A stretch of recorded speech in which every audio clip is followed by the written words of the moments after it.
Hey, good afternoon everybody. So as I promised on my previous video, I said that today I'm going to be talking about pruning pumpkin plants.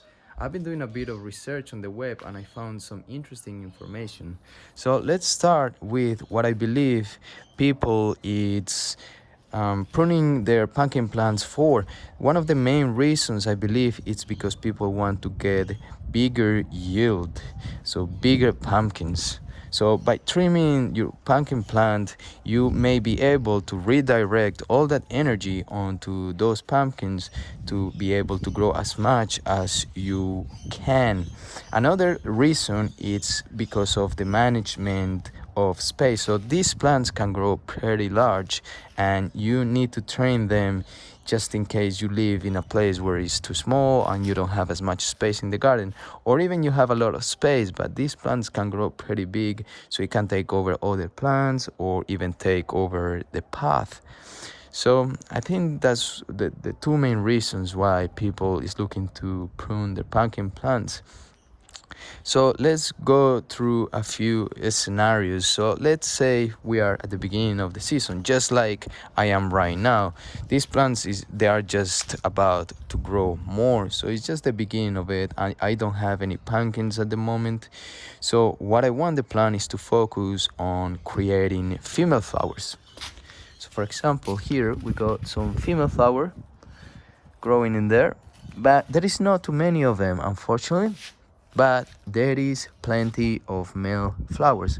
So what did I do with the male flowers? I chopped most of them, not all of it, because I may need some male flowers to pollinate those female flowers that eventually will come out.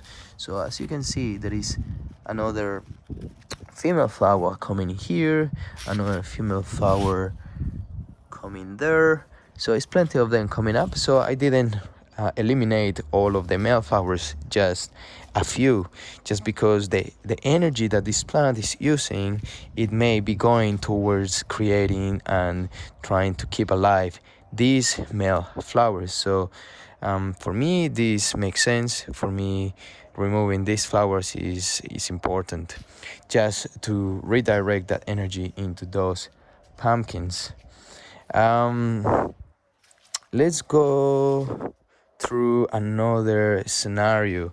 Let's say it's the end of the season, maybe 1 month before this plant dies.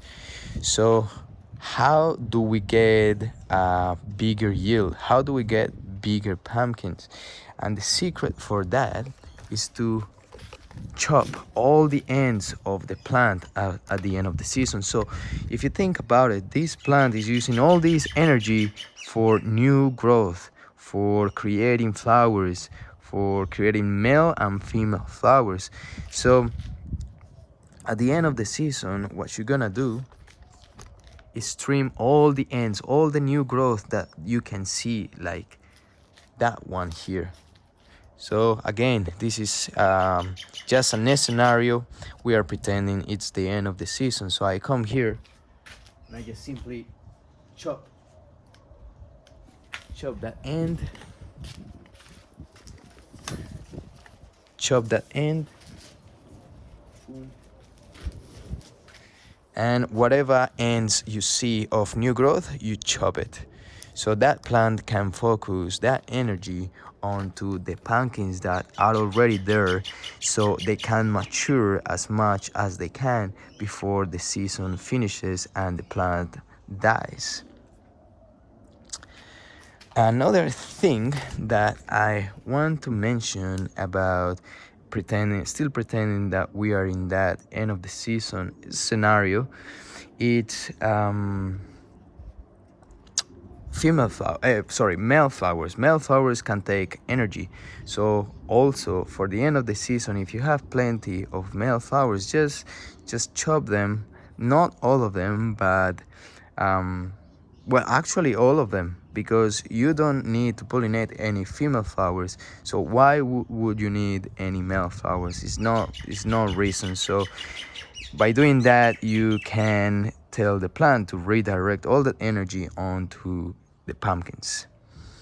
Another thing that I want to talk about in that same scenario is if you have any new pumpkins growing. So let's say your pumpkin is just about this size or even a little bit bigger, but you know that at the end of that month that pumpkin will not finish developing and most likely will not taste good.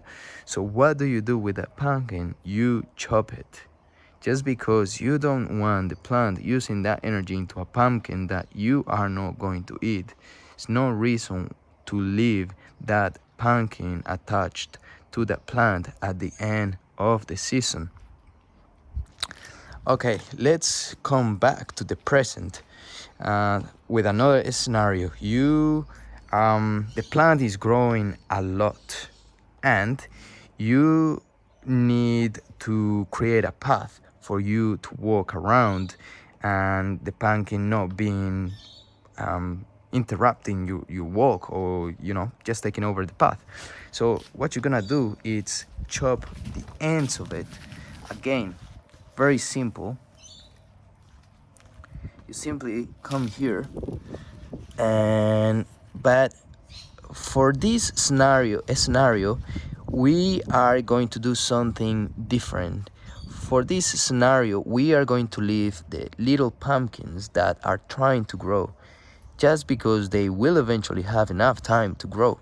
It's just we are removing this because of the space.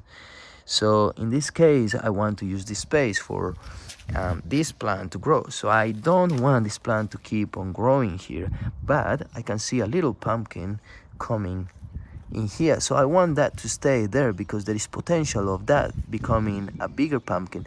So I will just come here and trim here. Boom, chop it. Another thing that I can tell you about, it's the leaves. So if you see any leaves that are maybe getting some fungal diseases or any damaged leaves, or maybe the ends of the pumpkins, that happens very often. People will step on them and they will just get damaged. So try to remove any of those damaged leaves, fungal leaves, leaves that look sick, leaves that look damaged, just because they may be an entry for insects and diseases into the plant. So you don't want that to happen. So that's pretty much what I want to say about pumpkins. So to summarize all what I said today, just give you a general idea. Think about the plant as its energy. Think what the plant is trying to do at the moment, and if something doesn't make sense, such as growing male flowers and you got plenty of it, remove them. Just because you actually need female flowers, for example, at the beginning of the growth. At the end of the season, you don't need any male flowers, so just chop them. So all that energy that the plant is trying to use, so the plant can focus on to using that energy into pumpkins and actually growing pumpkins and finishing the pumpkins to mature. Also, as I said before, chop the ends at the end of the season, like 1 month before the end of the season, because that makes sense. Now there is not gonna be more growth coming out of it. All the energy will be, and all the energy and nutrients will go onto that pumpkin that is finishing maturing. So yeah, to summarize, just think about, try to make sense what the plant needs, what the plant is doing at the moment, and think about its energy and what you can do to redirect all of that into the right spots of the plant. So that's pretty much all for today. Again, if you have any comments or any questions, please leave down below. I have been trying to film this video for a few times and it's hard to give you the exact information, but I think I went over everything that I wanted to say. But if you have any comments, please leave them down below and I will try to reply as soon as I can. Thank you for watching. If you enjoyed the content of the channel, please don't forget to subscribe. If you like the video, give it a like. It will help my channel to grow. And thank you for watching, everybody. See you on the next video. Ciao.